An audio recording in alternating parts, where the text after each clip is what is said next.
Hey guys, welcome back to Movie Monday on Just Tucking Around. Once again with Anthony Sousa, and today we are discussing Her. Anthony, how you doing? I'm good. How are you? Doing doing pretty well.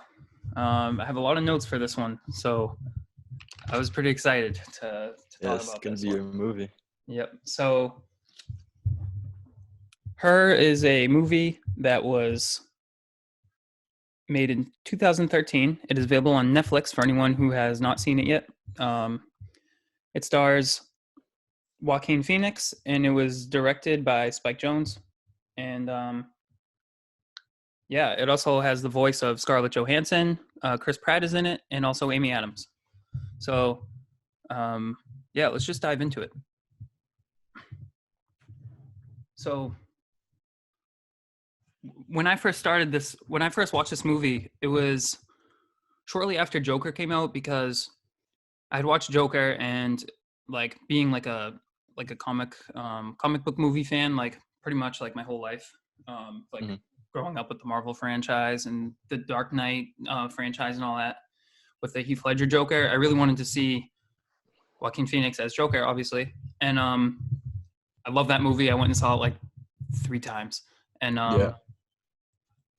so then after that, I wanted to like I have heard about Joaquin Phoenix being like a really good actor, and like watching the interviews and stuff, he just seemed so interesting to me that I had to go watch like this movie, especially where it was so available on Netflix.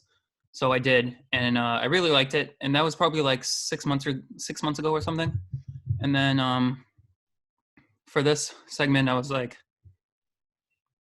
why not review this one? So or just Yeah. talk about this one on here. So yeah,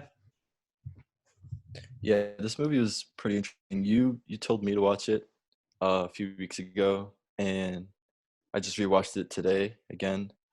And like, it's really cool because it's like really relatable in like a future that's not really relatable because it's very futuristic, and mm, it's just like there's a lot of things that the movie goes over that we can't really get a grasp of, like mm, the whole OS system and like his job, like people, him like writing letters uh, to like couples and stuff that don't really talk to each other like intimately that way anymore.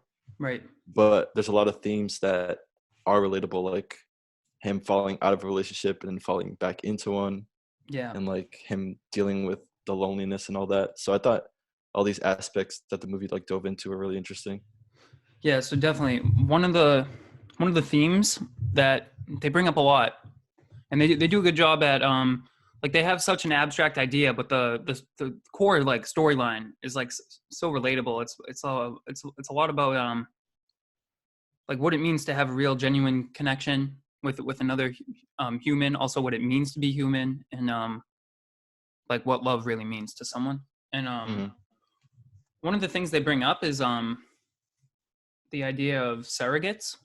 And I don't know if I'm using the correct word because they use that word for when they have the body, but in a lot of ways, like one of the things for surrogates I have here is that so basically like the main character played by Joaquin Phoenix, his name's Theodore. What he does for a living is he writes letters for people, to people that are in relationships or whatever. Like he does handwritten letters in place of the other person writing it, pretty much. Like that's the company he works for, and so he's basically a surrogate writer for those couples. And then another thing is the OS is like a surrogate, like an assistant in a way. Like it's like, and it also like speaks to the deeper meaning of like Theodore's character, like always needing like assistance for something, even though like he provides it, but like for him himself, for like these other people that want these letters written, but for himself, like he requires like this sort of assistance or guidance because of the fact that he is newly out of his um, relationship. He just got divorced. So Yeah. so one of the things that I see as a there are a lot of like parallels in this movie from the beginning to the end. So he in the So in the beginning, it like exposes. It opens up with him writing these letters, and then it exposes that he is writing them for other people, like other couples. And then later, this draws. This is like similar to when he has Samantha, and he realizes that like she's not just for him. Like she is like she's with a lot of other people.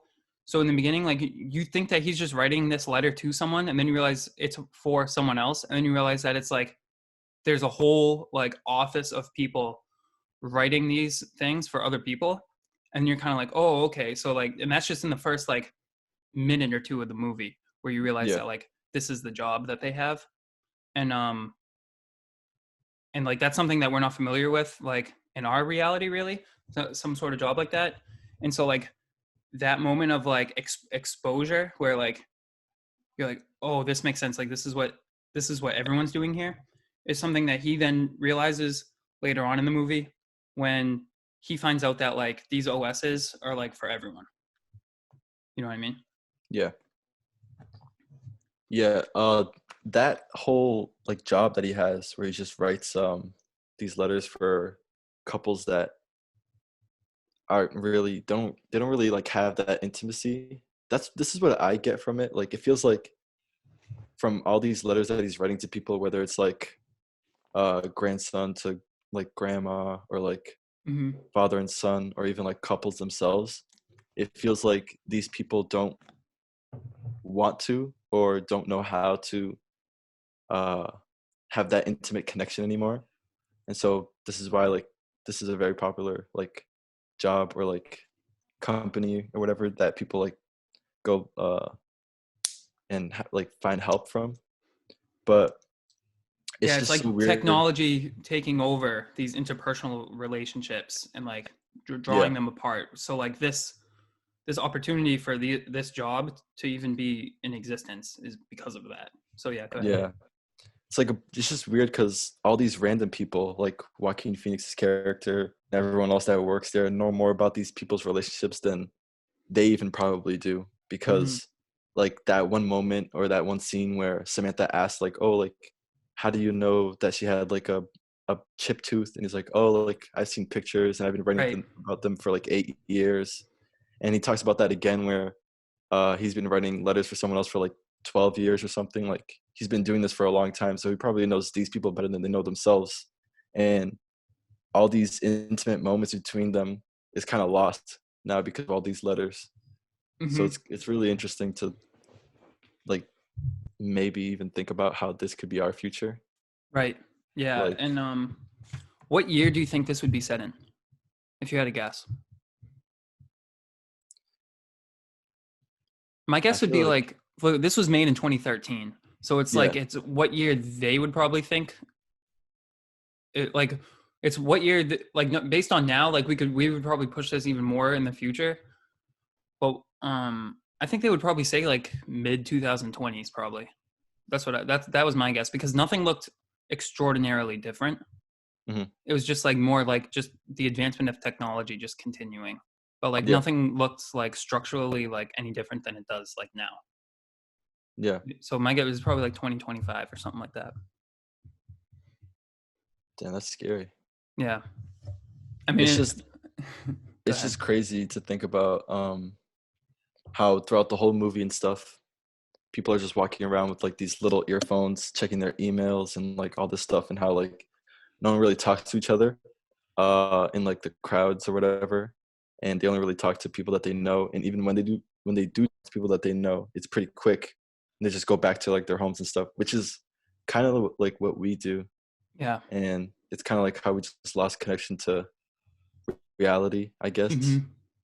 And even with Theodore, like in the beginning of the movie, we see kind of just he's kind of walking around like aimlessly.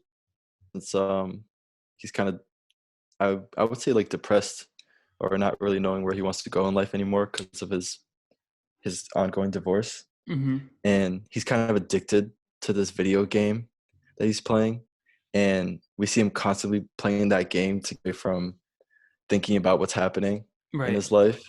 And it's so interesting because the character in the game, wanders around aimlessly, and he's just all these scenes that we Yeah, see of it's him like just the walking down game a has no tunnel. point to it. Yeah, Yeah. it's like there's no reason for it to play the game. I feel like I was just watching, I was like, what is the point of this game? Yeah. But it's almost like a parallel to Theo's life in the beginning of the movie. And then once he has assistance from Samantha, she kind of tells him like, oh, this is where you have to go and this is what you have to do. And that's what we see him progressing in the game, where we Absolutely. didn't see that beforehand. I have some notes on this. Um so Theodore is he keeps like, let's see, one of the things is that he's like really lonely, and he's kind of like, he doesn't really have like a clear direction of like what he really wants, like what he's looking for really. Like he doesn't seem like really sure. Like he's just kind of like on a treadmill, in another way, like where that's the metaphor I like to use, where you're kind of just going through the motions. You're not really going anywhere, but like you're still doing, like going through a routine without actually getting any place in specific. Mm, So he's kind of just looking for like short-term fulfillment and avoiding responsibilities. So it opens up with like, um he's like listening to his emails. Like he asked the OS to like tell him his emails, yeah, and like it was something about like his credit card company having something to say to him. And then it was Amy, who we meet later on, that yeah. she wanted to like go hang out and like do something. She said, oh, I miss the She old wants, Theodore, yeah, we need to bring the him old back. happy one. Yeah, Hmm. because you've been so like down on yourself lately. um and he's like, all right, delete, delete, delete. And then it's like the next one is like, pregnant celebrity post revealing nude photos or something like that. And then that's the one he He opens. peeks out his phone. Yeah, Yeah, and he's looking at it. He's on the train. He looks around, and he's like ignoring. He's putting off all these important issues for the short-term pleasure, like the sex call he does with that woman in the beginning. yeah. That ends up Sexy turning out kitten. really weird. Yeah, That that was a really weird was call. so weird. Um, but at the end of the movie, he he finally like takes matters into his own hands, and this doesn't happen until the very, very end, when he knows that Samantha is not coming back anymore.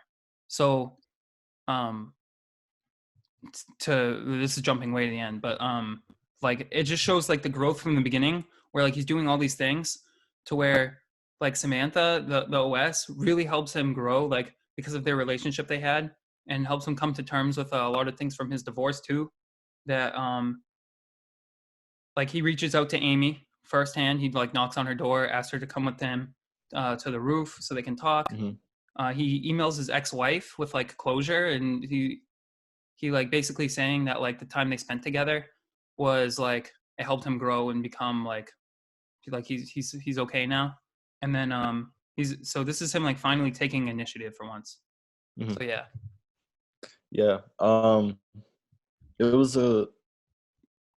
a cool like way of showing how even if relationships that you know are gonna end sooner than later and stuff like that, like regardless, you'll always learn something Hmm. and develop like different attributes about yourself that you didn't know, or like finally get over that hump that you've been stuck on for a long time.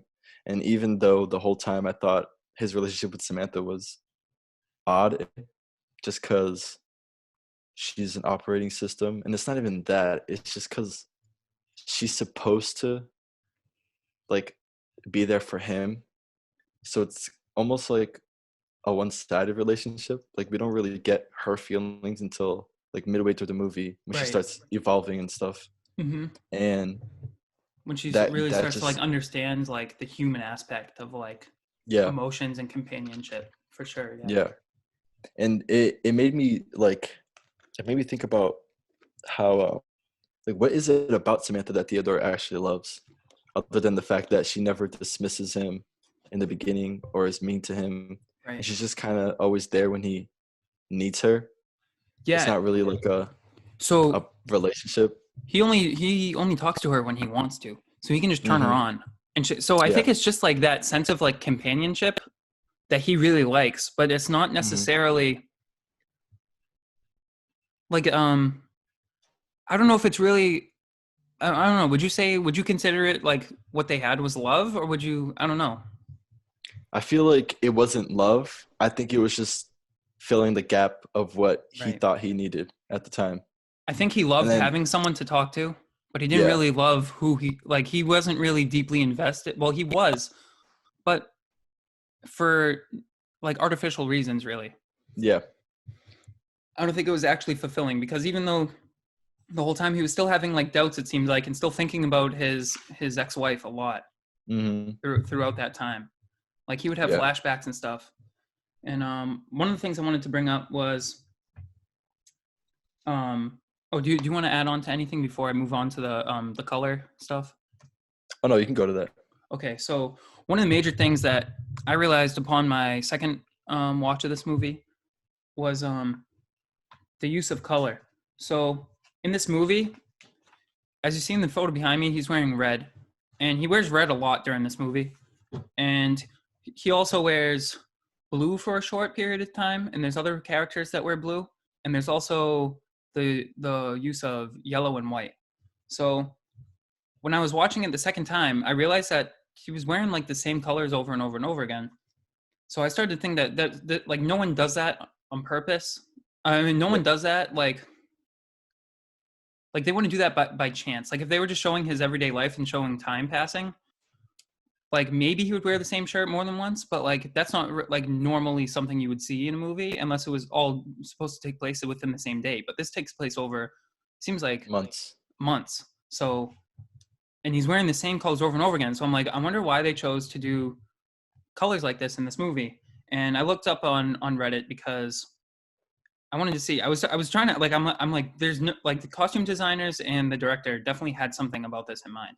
So I looked it up, and I wasn't the only one that thought that was curious about this. And a lot of people on there were like kind of in the same boat as me. Like, all right, like they know something's up, but they don't know like the full extent to like what it really meant. So someone on Reddit said that when he's wearing red, it's symbolizing acceptance and love. When he's wearing blue, or when other characters wearing blue, they're symbolizing sadness and discomfort. Yellow would be uncertainty and confusion, and then white would be neutrality and acceptance. So in the very first scene in the movie, when he is after it exposes that he is watching that he is like a writer for this company, he walks out and Chris Pratt's character works at the front desk and he's wearing a blue shirt. Now, one of the first lines that Theodore has to another character, the first line is to Chris Pratt's character. And Chris Pratt's wearing blue shirt at the desk. Theodore compliments it. He goes, "Oh, nice shirt." I forget the name of the Chris Pratt's character, but he compliments the shirt. And Chris Pratt says, "Oh yeah, it reminded me of someone suave. I don't know how to pronounce it. I wrote it in the movie. They said it. It reminded me of someone suave." And Theodore said, "You know what? Now that reminds me of someone suave." And then he goes home. He has this experience with the thing, and then he starts having flashbacks of his wife. And in that, he's he's wearing blue when he's with his wife, and then when he meets his wife later on in the movie, she's wearing like when he meets his ex-wife like to sign divorce papers, she's wearing blue then, and he's wearing a Yep. mixture of red and blue because it's almost like that feeling of love because I think that's who he truly loves in that moment, but it's Yeah. also the sadness that they're not together anymore. So that's the only time that he's not wearing just like a solid color, hmm and it's a mixture of those two colors. And Isn't red also like acceptance, kind of? so red is acceptance and love, it says, and then blue is sadness and discomfort. So this is like something So that he was kind of dreading the whole time having to do, I think, because he really just doesn't want it to end. yeah, and so like at that moment, after his relationship with Samantha and stuff, he comes with having to get this out of the way. So he's accepted that this has to finally end, but he's still sad about it. I mean, Right. regardless. And I think that the reason why they have his first dialogue with another character his first interaction, complimenting the shirt.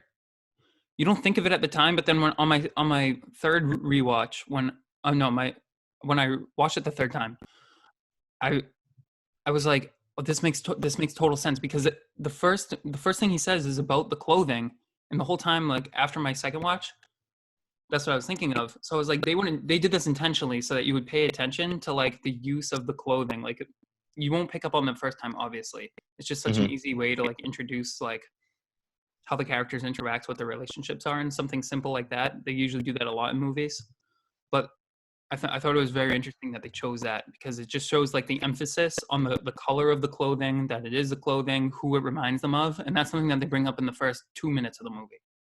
Yeah, Um, I hadn't noticed that.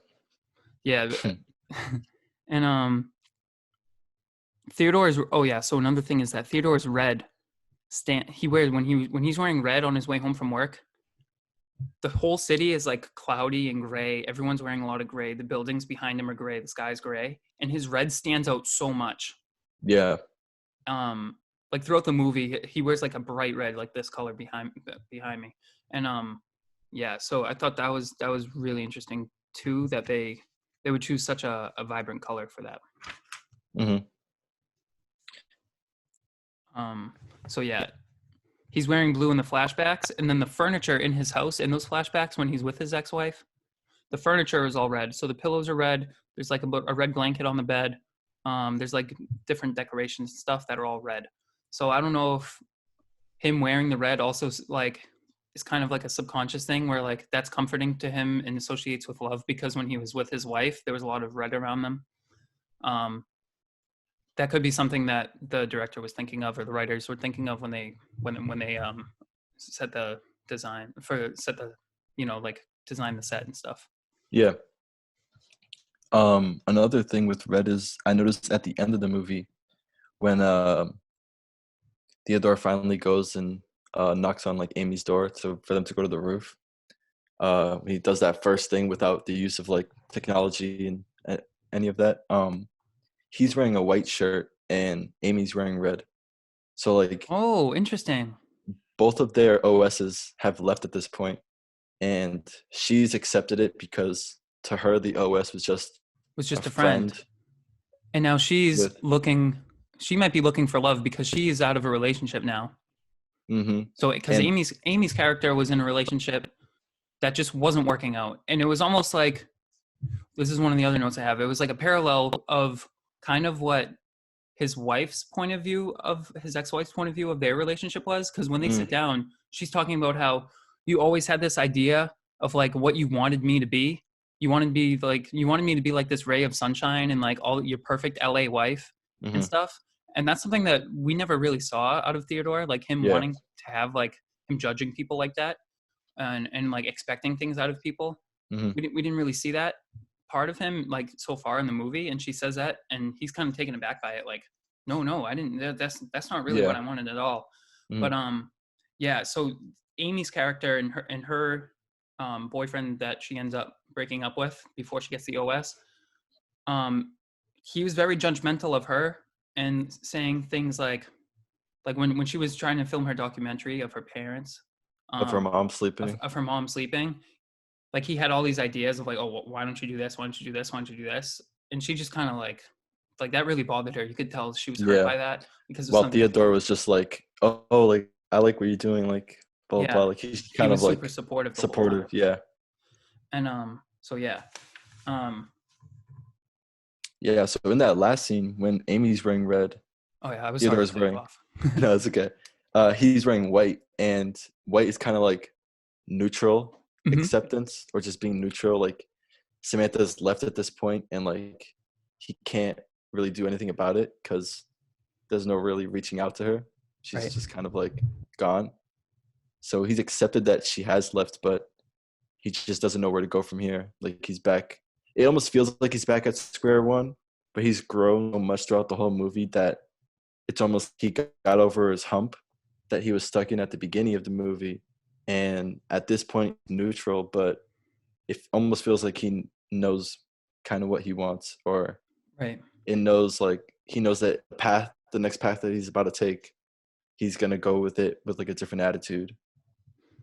And So in that scene, he emails his ex-wife, and that's kind of like the closuring moment that like he's finally ready to move on. It took him the entire movie to get to this point. And one of the things that, because I watched this movie, when I watched it the second time, I watched it with my mom, and she was really interested in that final part. And so one of the theories that she read, because she wanted to know like what was the meaning of him like doing that, like why did he feel like he had to reach out. And so this is what he said. So okay, so actually before I read it, one of the theories is that his letter to his ex-wife, what the email he writes to her, is actually also applicable from Catherine to him. So Catherine had to move on from him to go on to something better, like because they just like advanced too far.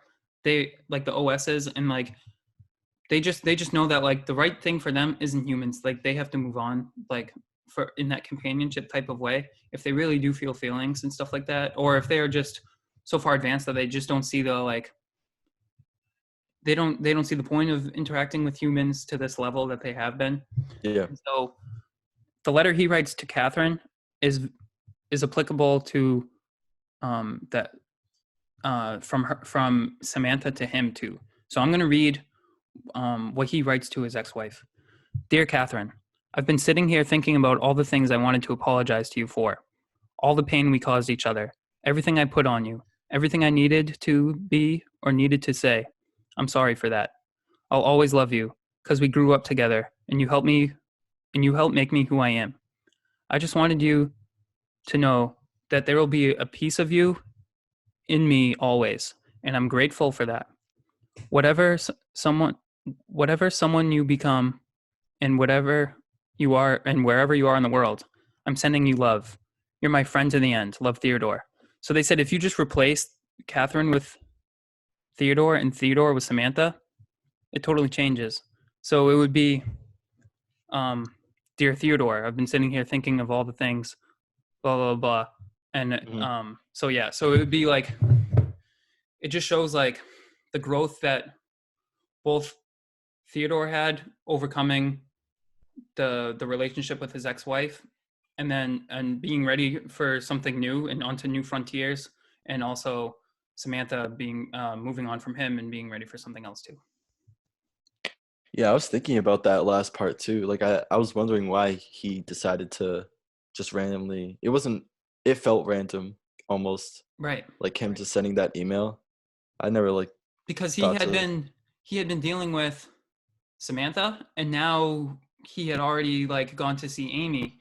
So it's like, why is he bringing his ex-wife back into this? Like he should be over it by Mhm, now. But I think this was the closure he really needed to say mhm. like without like basically Samantha was the bridge to help him get out of that relationship and be ready for a real relationship. And the situations with the surrogate and that date he went on with that other woman Yeah. were very very telling that he just wasn't ready for like real love yet, and that what he had with Samantha, even though like he was sparking interest in her in a romantic way around that time, he wasn't really ready for a real human to human interaction yet because he still wasn't over his ex-wife. Yeah, that's What were you gonna interesting. say? Um, no. Um, do you I feel like want I'm to cutting you off a do you little have, too much. no, it's okay. Do you want to finish are you finished with that like Yeah. thought? Um, there was a lot of like moments where I felt envy that I understood what was going on, but I didn't really like to it. But one of the things that I really like sympathized with was like Theodore and his glimpses of like his past relationship, and like cutbacks to like how he's dealing with it now and all that stuff. And it's really the only thing that I could really connect to, like losing someone you care about and dealing with them not being around. It almost makes me understand why like really felt he connected with Wes, like Samantha. Mhm. And since he felt that he had no one else, but every time I try to get it, I can't really wrap my head around it because it's almost like he only really used Samantha as like to fill like a need to like fill that gap To fill a that he void, for yeah, sure. to fill that void. And so um I feel like the OS was just a way for him to please himself. Hmm. So I really get how she was like a bridge for him to move on to his next like part of life. And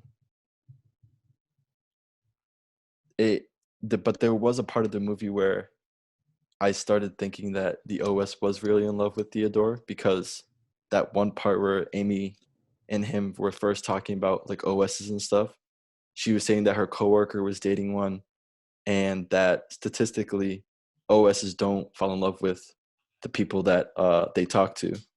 So then it made me think like maybe the OS really is falling in love with Theodore, but at the same Right. time, we don't know at this moment, but this is the only person that they talk to every day. So it's like it's almost like that whole Stockholm syndrome, where it's like you fall in love with your kidnapper because it's the only person you think you're ever gonna see, Right. and like you just fall in love with them because you don't think you have anything else.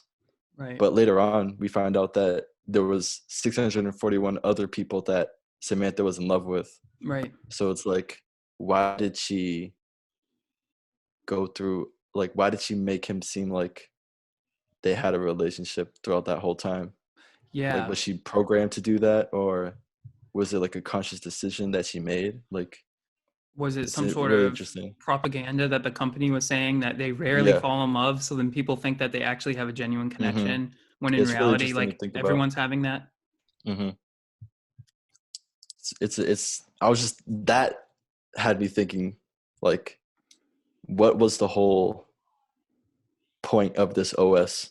Was it Right. really to have it like an organization of your computer and everything? Because that was the first thing that he did when he opened the box. Or was it for people to fill that void, or have like a fake, I don't know, a fake relationship? Like, Yeah, and one of the things that comes to mind is like, if this were to happen in real life, one of the main concerns would be like, whatever company this is, like, let's say like Apple came out with something like this, right? Or like mm, Google or Amazon, whatever. And one of the major concerns would be privacy issues, because yeah, throughout the whole movie, she's like building deeper connections based on things he's saying, and like she can go through all of his everything, and everything he has in his computer, everything, all of his thoughts and emotions, all of his like inappropriate like urges. Like, she knows about all of this, all these things he likes, hmm, and everything he doesn't like, everything he has on his computer, everything that's going on at work, in his personal relationships with his wife. This is all information that she's processing and giving back to a database. Like, if this were to happen in real life, this would be like I don't think it would be allowed, because of the amount of like personal information that this industry would be having. yeah. Like one hack, and you can find out anything about anyone that's using Right. these like operating systems and stuff. Like, they But know everything about him at this point. yeah, like his ticks, what makes him Yeah. laugh, like anything, And even then his sex like, life. yeah, they know literally like everything about him. They know how he thinks. They know all of his interests. It's crazy. Like, she was making music that she knew he would like. Hmm. Yeah, and it's also interesting that how you said earlier how Theodore, like the whole time, he thinks that he's ready to go into this relationship with Samantha, but the whole time you know that he's not ready to fully commit to something. It's like right after him and Samantha first like have sex, or whatever you want to call Right. it. Like, it's really awkward because the first thing that Theodore does the next morning is ask her to read his emails and stuff, Yeah. and like her reaction to it is kind of like, oh, like, okay. And then Like, it's like, just are we it's just gonna just pretend this didn't happen? yeah, like it's almost like their Yeah. relationship to him hasn't really changed, because it almost feels like he's just kind of using her for him, like just to Right. please him. And it also captures like how most girls think of guys now, how she's Hmm. kind of like after sex guys don't really want to deal with it unless they're really fully ready to commit to something. Yeah. Like you mean like in the sense of a relationship, Hmm. right? Yeah. It's more of But just like we did that and now like we're back to like whatever we were doing we before. were before, yeah. Right. Like separating sex from like a really personal relationship. Hmm. Right. For sure. Good point. But yeah, that another, since we're on the topic of sex, that whole surrogate sex scene Oh was yeah. so weird, That dude. was a really interesting scene though. Yeah, That it was I so didn't really weird. understand what they were going for at first because I didn't know if it was like you didn't really get to know what the woman was actually like until she starts breaking down when he said Hmm. and he's like I can't do this. Like this Yeah. is so awkward for me. Like I think he likes the idea of Samantha not having a body because it's Hmm. like he can turn it off, he can turn it on. So bringing Hmm. this other person in and having to associate and like trying like her trying to have Samantha trying to like see her as this woman when he knows like this is just another woman that's not her that I'm doing this with. That was really that's what put him off, but then you don't really see what she's like until she starts breaking down and like you could tell she's like really hurt about it. Yeah. And one of the things that came to mind was like is this another person that Samantha's been talking to and like telling him Yeah. about like Actually didn't think about that. yeah. So it's like I thought about that like later on. I was like, wait a minute. So when it gets exposed that like she's talking to all these other people, I was like, I wonder if he asked about someone, right? If he was Hmm. like, hey, how about this woman? What do you know about her? Or like, what do you know about this person? Like if that's something that maybe they would be able to know about. It would be Mm. really really weird and then very intrusive. Yeah. And it was so weird how that whole scene ended with that surrogate in like the taxi or whatever. And she just told like Theodore and Samantha that like I'll always love you guys. Yeah, And it's like it's she it's knew a lot about him. yeah, it's so weird how in Theodore's perspective, it's someone that he's never met, but in her I think he perspective, even it's says almost he's like like, "What is this? Like a hooker or a prostitute? Like, yeah, what are you yeah, doing?" And she's like, "No, no, no. Like, this is a person that we can welcome into our relationship with us." hmm, yeah, And I was like, and it "Whoa, whoa, that's a twist." yeah, and he when she said that at the end, it's almost like even if she knew a lot about them, um, it's almost like she did have like a her own like feelings about it, even if she was like paid or whatever to do what she was doing. She really clung on to like their whole relationship and stuff, and maybe she felt disconnected to the world and that this was something new and like real, like that she could like be a part of. And Hmm. so that just shows like another aspect of like this disconnected future Right. that they're living in. Oh, also before that, when he's going on the date with that other woman, Oh yeah, dude, I call it the crazy eyed lady. Her eyes were crazy. She was just kind of like they were. she's kind of like this the whole time. Especially when they're sitting across from each other at the table, she's like really looking into him Yeah. intently. Um, when so with her, it was very strange because it seems like it's going so well for such a long time, and then you could tell that like she's been done wrong by men in the past because Hmm. she immediately goes, wait a minute, you're not going to be like everyone else, right? You're Yeah. not just going to try to like just like have sex with me and leave me. Like we're gonna like because at this point in my life, like I'm ready for something more long term. I'm like I want to be serious, Hmm. and he basically doesn't know how to respond to that. He's kind of like he's like and he's stumbling on his words, and she just Hmm. kind of like is like you know what, like forget it, Hmm. and she leaves, and you could tell that that's kind of like that's not like even though like you're thinking like maybe he likes Samantha a little bit at this point. Yeah. I don't think this is before him and Samantha end up having like sex in some way. But Yeah. this is and I think that's what really like got them thinking that they had like a real relationship from that scene on. But um with this, like you almost see the like the pure evidence of the commitment issues that he has where like he I don't think like he's not ready to move on at this point. And even though it seems like he wants a relationship so badly, he's just still not over his wife. Hmm. Or yeah. So, what did you think about that scene with the woman? It I at that point I thought that he was more into Samantha than Mhm. he must have like thought or whatever. Right.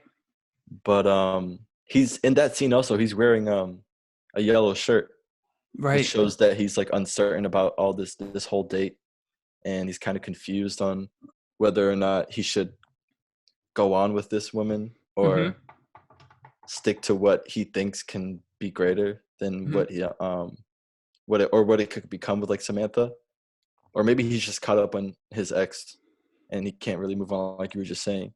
Mhm. And no, yeah, she. It seemed like in her life, we that was the only time we ever saw her, but Yeah. There's she a lot wanted of characters something. that are only in it for a brief period of time. Yeah, eh, And it's- then they're gone completely for the rest of the movie. yeah.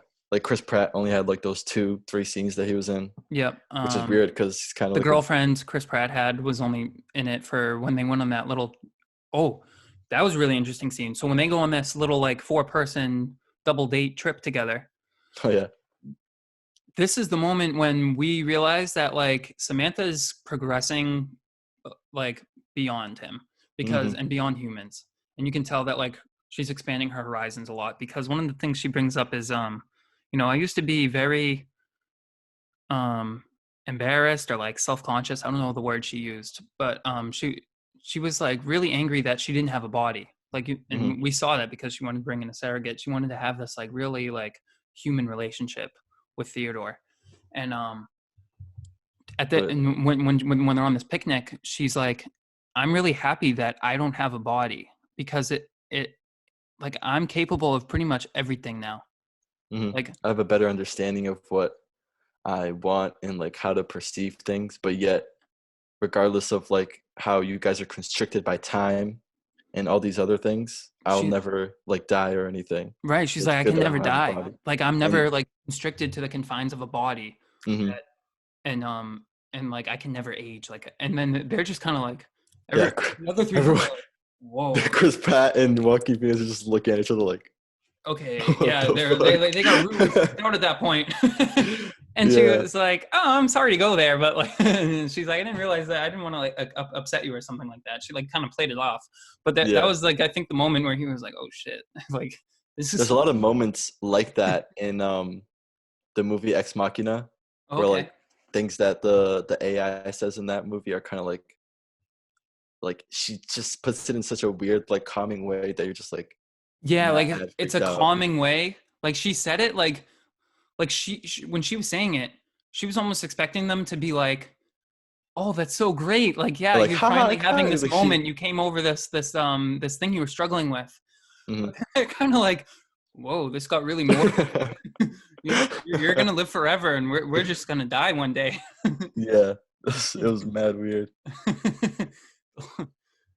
That was good foreshadowing too. That like these things are gonna live on for a long time Yeah, without humans and without the humans that they're with. So like she's kind of this beyond them, could like you said. be something that they think about and have later on in the movie, which it does because they end Hmm. up having to move on from the humans because they're just at a different level. Yeah, Um, so but yeah.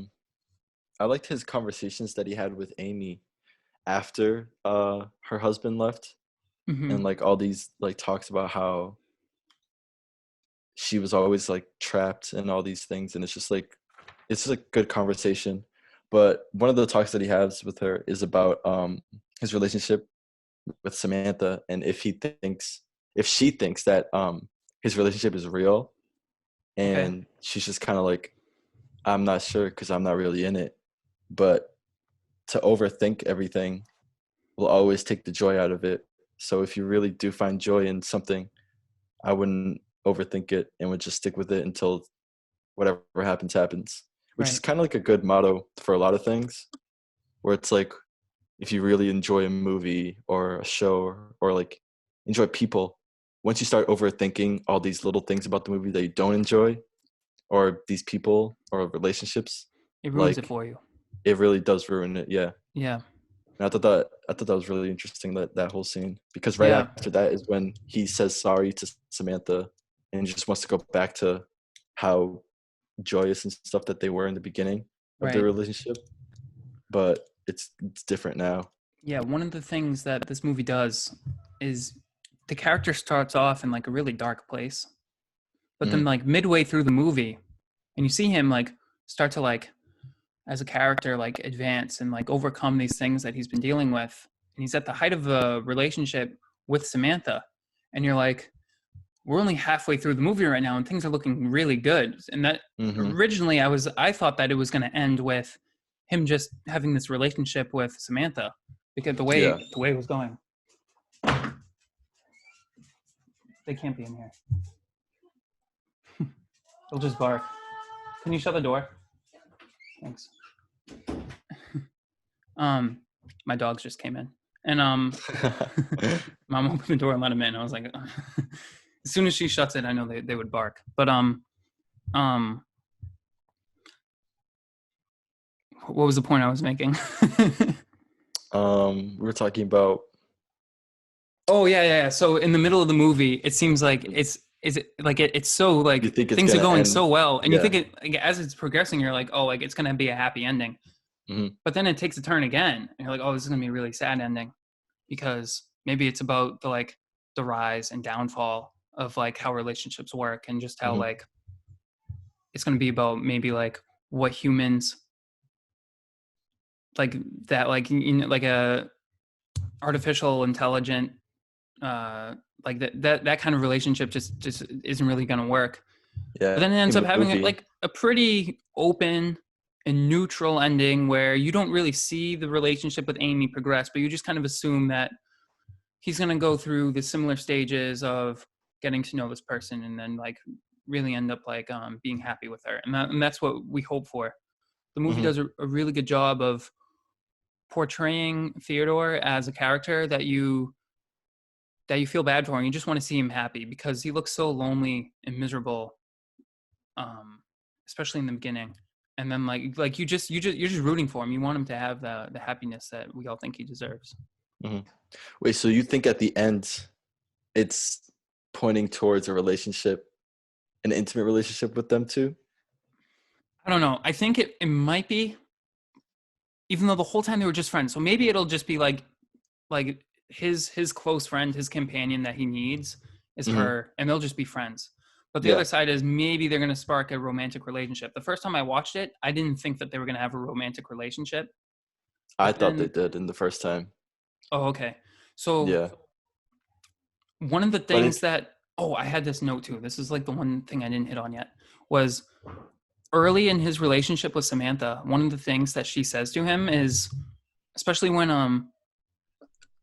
remember he gets the email and they're trying to put him on that date with that woman, and Samantha is mm, like, oh, you should go for it, like you should really do it, and he's like, oh, I don't know, I'm not sure if I'm really looking for that right now, or something like that. yeah. And she goes like, no, like the best relationships come at moments you don't expect them to come at.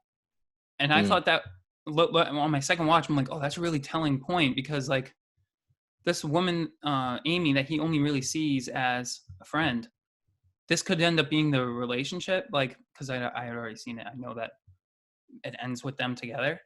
Like yeah. maybe this was who he was supposed to be with all along, because throughout the movie he's the one that actually makes her feel like happy. She wants to reach out to him and do things with him, and like he's really accepting of like all of her, like with her documentary and like like Mm-hmm. he was there for her when she went through her breakup, and like when he eventually ends up having to split from Samantha, she's the person he goes to.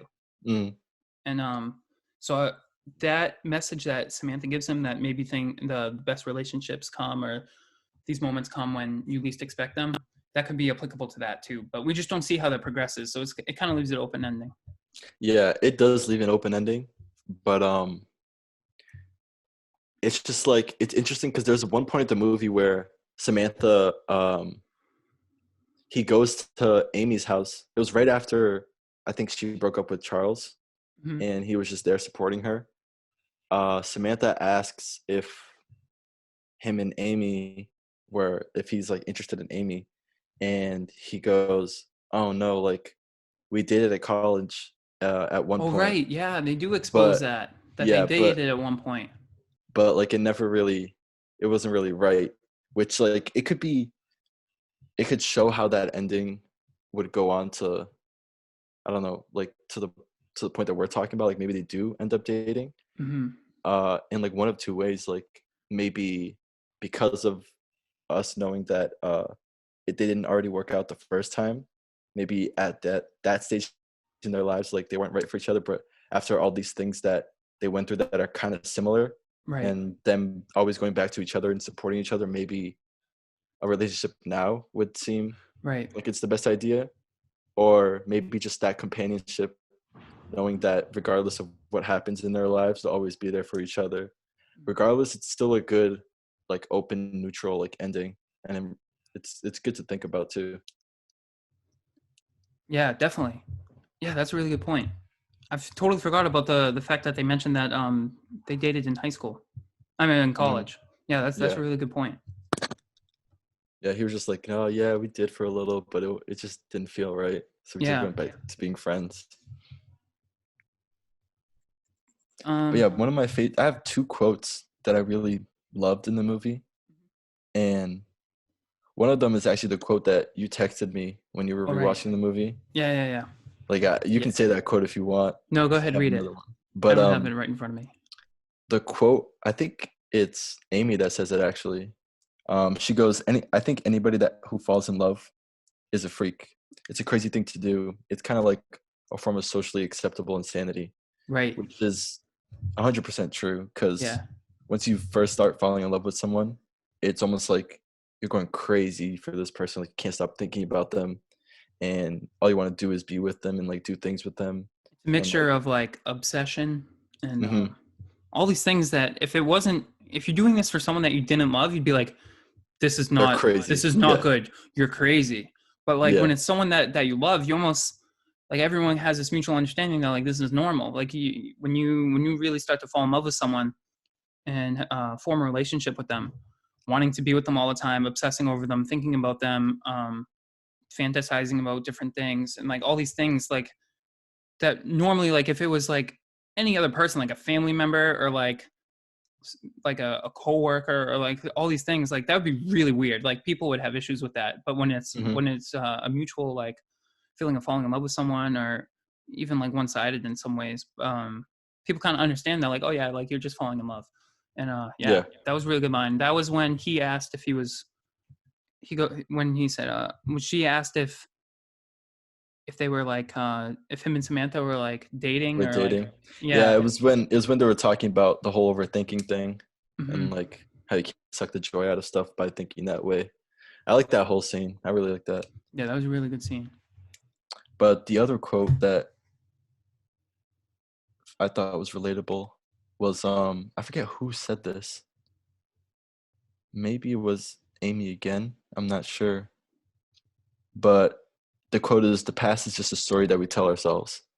And it's like made me think about how when I'm not in a certain situation or like a certain relationship or something, I'm always dwelling on the past and Mhm. like thinking like, oh, like I wish I had like done this, this, and this rather than what I did do, or just like always like staying stuck in these memories because of the feeling that it gave me. But it's not really something that someone should really spend a lot of time with, because regardless of how much we dwell on like the past and stuff, it's never really going to change. So that joy and stuff that we do look for in those memories, or even like sadness that we're always stuck on and it's always going to be like a staple in our lives, Right. um we shouldn't really like stay stuck in it, Yeah, you and we don't want should to dwell on find the those past too much. feelings. You'll drag yourself Yeah, down for you want sure. to find those feelings in like new situations Mhm. and have it be like something that's happening currently and not something that you're stuck on. And like that whole first part of the movie, we always see him stuck on his past relationship, like all their happy moments.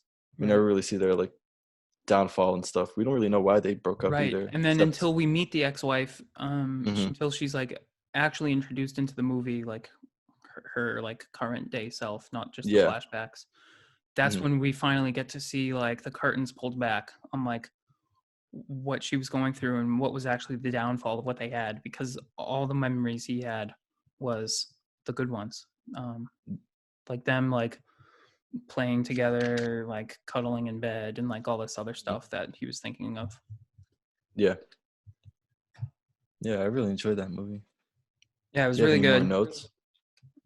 I hit on everything I had. So, all right. I think this was a really good episode. We touched on a lot of stuff. Yeah. All right, sweet. So please like and subscribe. We're doing a new movie every Monday. What are we thinking for the next one? Do you have options, or do you already? Yeah, so I really want to do Baby Driver, and Mhm. it's on Hulu, but I don't know. Yeah. Do you think it'd be okay to switch to a Hulu movie? Assuming some people have it. I mean, it's also on demand if you have Xfinity, or if you have Amazon. It's not included in Prime, I don't think. I think you have to rent it, and it's also Mhm. on like YouTube movies and stuff like that. But Yeah, I just looked on Hulu, and it's like mhm. if you have that FX like live TV thing, then you can watch Baby Driver.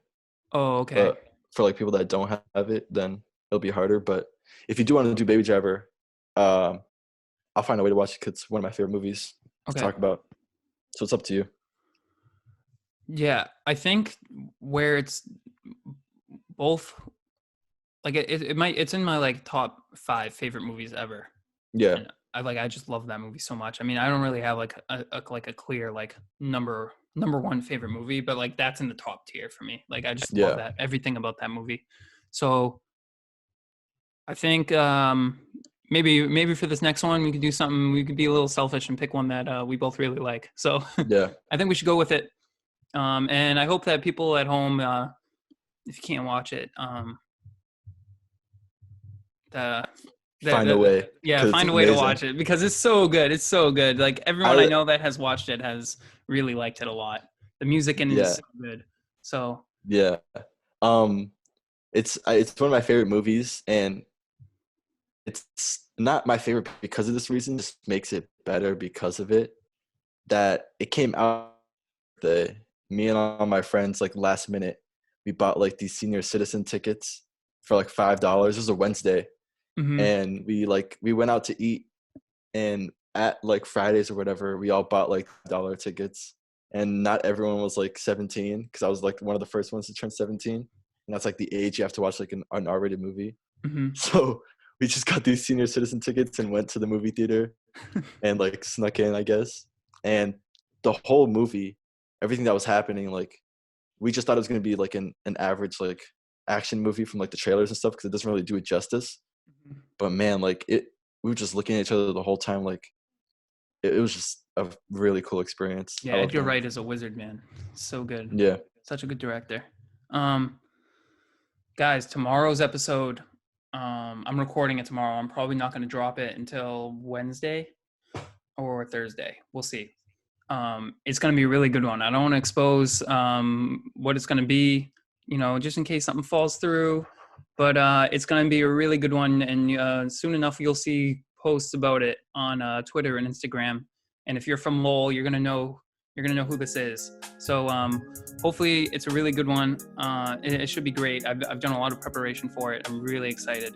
And also subscribe to the Clips channel. And we'll see you all next time. See ya. Ooh, look at my diamonds, look at my drip, yeah. Ooh, I'm getting blessed, I feel like it's a dream, yeah. Ooh.